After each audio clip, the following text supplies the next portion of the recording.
시중에 처방식 브랜드 정말 많습니다. 이 중에 어떤 것을 골라야 할까요? 보안상의 이유로 공개할 수 없는 곳도 있겠지만 추천하지 않습니다. 안녕하세요 여러분, 바네입니다. 항상 똥꼬발랄한 우리 아이들, 하지만 시간이 지나면서 조금씩 기력이 떨어지고 아프기 시작하죠. 아픈 아이 데리고 동물병원에 가면 우리 수의사 선생님은 높은 확률로 이 사료를 권하십니다. 바로 처방사료입니다. 요즘 주변을 보면 처방사료를 먹고 있는 혹은 꼭 먹어야 하는 아이들이 많아지고 있는데요. 오늘은 처방사료에 대해 반쪽이분들이 궁금해 하실 만한 내용을 Q&A 방식으로 알아볼 예정입니다. 함께 보시죠. 자, 여러분, 처방사료는 어떤 아이가 먹어야 할까요? 아프거나 치료가 필요한 아이만 먹어야 할까요? 정답은 반반입니다. 아픈 아이뿐만 아니라 예방이나 관리가 필요한 아이도 먹을 수 있습니다. 처방사료의 종류는 목적에 따라 다양한데요. 종류는 다음과 같습니다.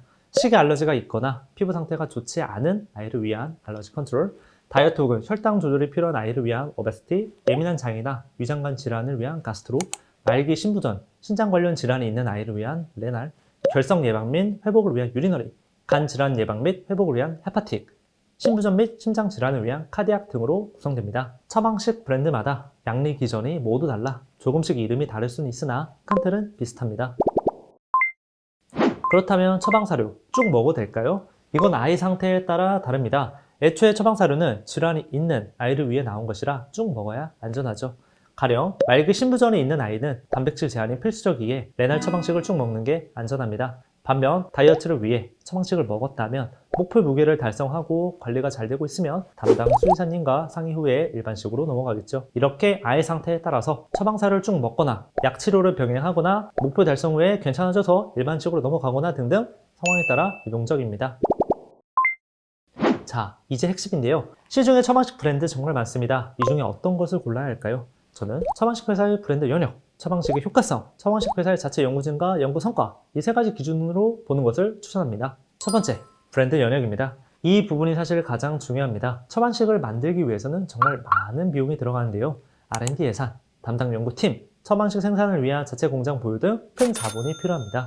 이 처방식 생산 자체가 좀 까다롭기에 생산할 때 필요한 관련 설비 운영과 사업 관리에도 많은 예산이 투입되죠. 그래서 상대적으로 연역이 오래되고 자체 공장이 있으며 연구시설까지 갖추고 있는 큰 규모의 회사의 처방식 레시피가 안전한 편입니다. 만약 이런 부분이 확인이 안 되고 자체 공장 없이 단순 OEM 위탁 생산, 연구시설 없이 단순 레시피만 개발해서 판매하는 처방식 브랜드는 피하는 게 좋겠죠. 두 번째, 처방식의 효과성입니다. 이 효과성은 처방식 사료를 먹었을 때 어떤 원리로 어떤 부분이 어떻게 효과가 있냐입니다. 사실 처방식을 먹는 것 자체가 질병에 대해 실질적 효과성을 기대하는 것인데, 예를 들어 만성 소화불량이나 IBD 질환이 있는 아이를 위한 가스트로 처방식이 있습니다. 이 사료를 먹으면 아이의 소화기 건강이 개선된다고 주장을 합니다. 그런데 이 사료에 들어간 어떤 원료 혹은 영양소가 어떤 양리적 메커니즘으로 소화불량이나 IBD에 효과가 있는지 설명을 못한다면 신뢰가 떨어지겠죠. 보안상의 이유로 공개할 수 없는 곳도 있겠지만 1대1로 비공개 문의했을 때 이 효과성 관련해서 좀 합리적인 설명을 못한다면 해당 브랜드는 추천하지 않습니다.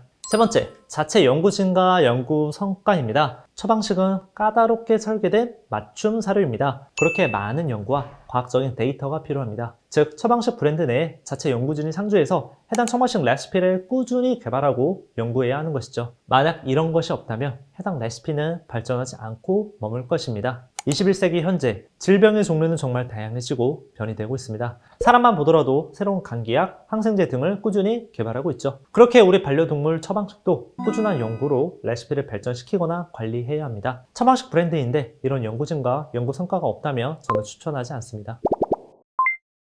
자, 조공 한계에서 처방사료는 동물병원에서만 살 수 있을까요?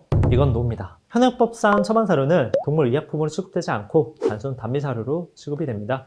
이 부분 좀 아쉽죠. 그렇게 동물병원이 아닌 온라인과 오프라인 샵에서도 구매할 수 있습니다. 다만 처방사료는 그 목적이 확실하기에 초기에는 수의사님 처방을 받아서 꼭 구매하는 게 좋겠죠. 그 구매는 온라인 동물병원, 온라인 샵, 오프라인 동물병원 등 자유롭게 구매하셔도 법적으로는 문제 없습니다. 하지만 정식으로 동물의약품으로 등록된 것은 약이죠, 약. 이것들은 꼭 동물병원에서 처방 후 구매해야 합니다. 불법으로 구매하시면 절대 안 됩니다. 꼭 동물병원 가세요.